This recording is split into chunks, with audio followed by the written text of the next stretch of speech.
Tonight on Capitol Hill, a heated exchange put a national spotlight on military policy, identity, and the question of who gets to serve. During a House hearing, California Congresswoman Sara Jacobs confronted Defense Secretary Hegseth over the Pentagon's stance on Thank you, gentleman yields back. Chair now recognizes a gentlelady from California, Ms. Jacobs. Thank you, Mr. Chairman, and thank you to all of our witnesses for being here.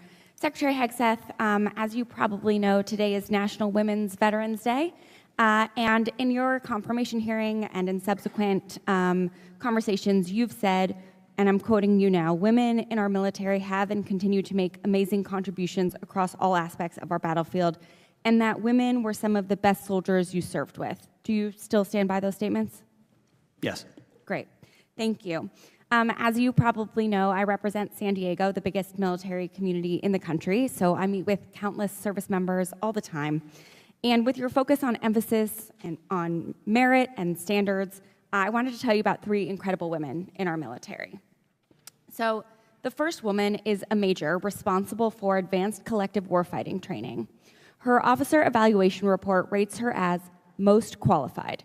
And some of the comments included are, and I'm quoting now, "She lives the Army values and demonstrates the warrior ethos daily. She rates within the top 5% of officers I've encountered in 18 years of military service." The second woman is an aviator with a record of over 50 combat missions, including deployments to Iraq and Afghanistan. 2 quotes from her most recent fitness report in April include, quoting again, "People excel under her leadership, and she has my strongest possible recommendation for promotion." The third woman is an instructor for an Army ROTC battalion. According to her evaluation report, her overall performance was rated at far exceeds standards, and the comments include, "She is undoubtedly within the top 5% of non-commissioned officers I've worked with in my 22 years of service." Given their stellar qualifications and accomplishments and their record of surpassing standards, I assume that you agree that the Pentagon and the services should do everything they can to retain women like these, correct? I would commend the major, the aviator, and the instructor for their service.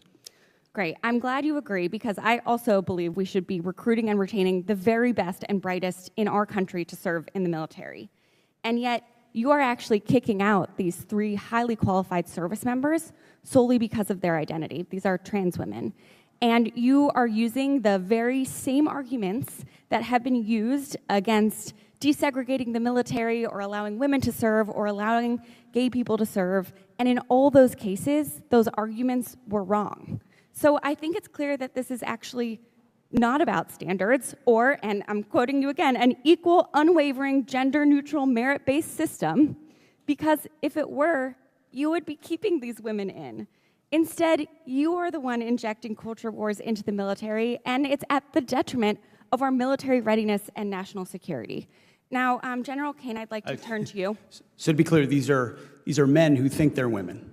These are women. I'm happy to educate you on, But these are men, on trans and so issues at another what we've time. identified is that there's mental health issues with that belief system. I'd like to turn to that General are Kane detrimental now. to readiness, and that's the determination that we've made and that we stand behind. Gender dysphoria. And so you don't complications. trust your commanding officers to be able to evaluate the people under them to decide if that were true, wouldn't that show up in their fit reps? And yet these fit reps are from the last 3 months, and all of their commanding officers say that they exceed standards.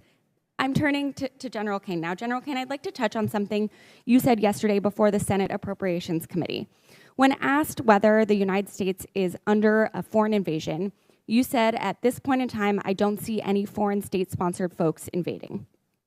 Despite that testimony, 2,000 National Guard troops have been federalized and deployed to Los Angeles, and 700 Marines from my community of Southern California are now on the ground there as well. And on Tuesday, President Trump, flanked by hundreds of uniformed troops, said they are there, said this is the reason they are there. They are there, I'm quoting now.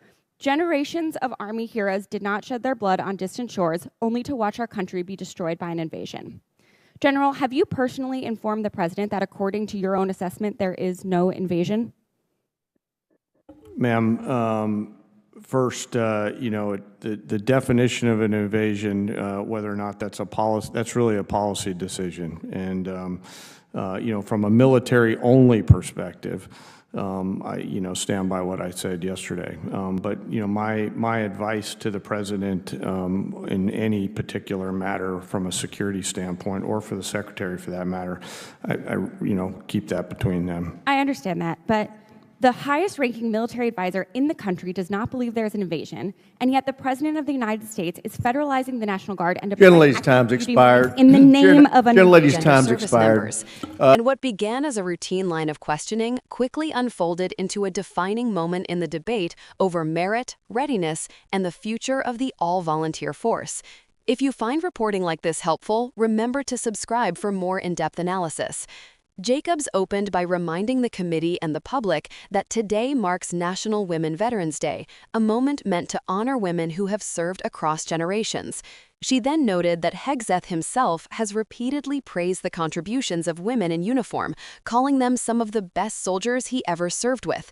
When Hegseth reaffirmed those comments, Jacobs pivoted toward a more pointed challenge. And stay with us here, because this is where the heart of the dispute becomes clear. Jacobs described 3 exceptionally accomplished service members, each backed by glowing, recent evaluations. A major responsible for advanced warfighting training ranked in the top 5% of officers her superiors had encountered in nearly 2 decades. An aviator with more than 50 combat missions who earned the highest possible recommendation for promotion. And an Army instructor celebrated as one of the top non-commissioned officers in 22 years of service. These are not marginal performers. These are individuals whose records reflect excellence by every traditional military metric.